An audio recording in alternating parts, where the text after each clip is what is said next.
full-frame cameras for pro sports and wildlife photographers are the last bastion where dSLRs still rule.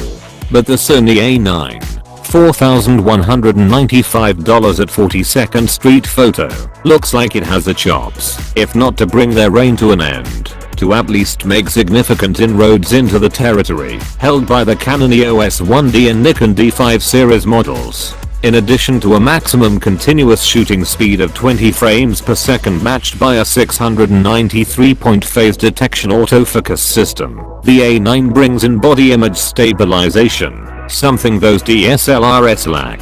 Pre-orders start Friday, with shipments expected in May, US, and June, Europe.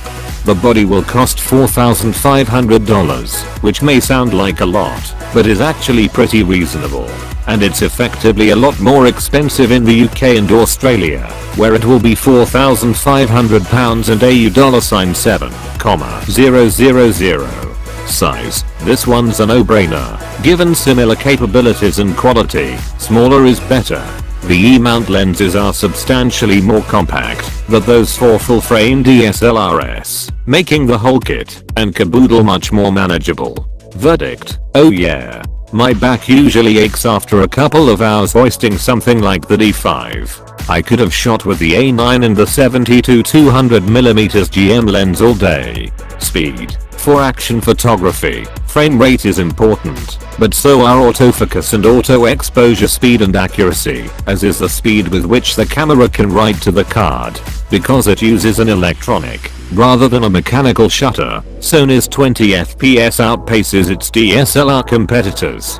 Typically Sony cameras have awful write times, and I think the A9's crammed full of buffer memory, so that you don't notice. It can also do in-camera slow or fast motion, not nearly as extreme as the Recipe series, but more than the DSLRs. Verdict: mixed.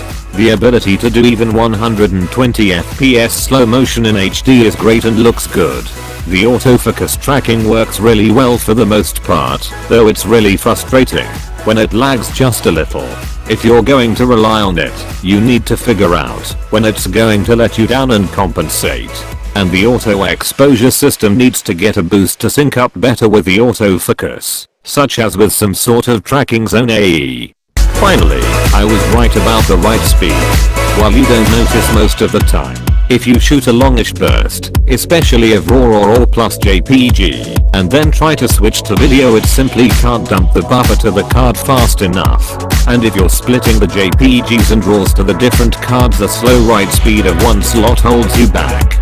Battery life. Mirrorless cameras typically have awful battery life, and the A7 series is among the worst. Sony's made a big deal about the battery in the A9, which isn't new, but is more than double the capacity of the A7X's. Those viewfinders suck a lot of juice, but if you look at the rating for the A9, the doubling of power only translates into approximately 30% more shots with the viewfinder, to a subtotal of 480 shots. Even without the viewfinder, it's only 650 shots.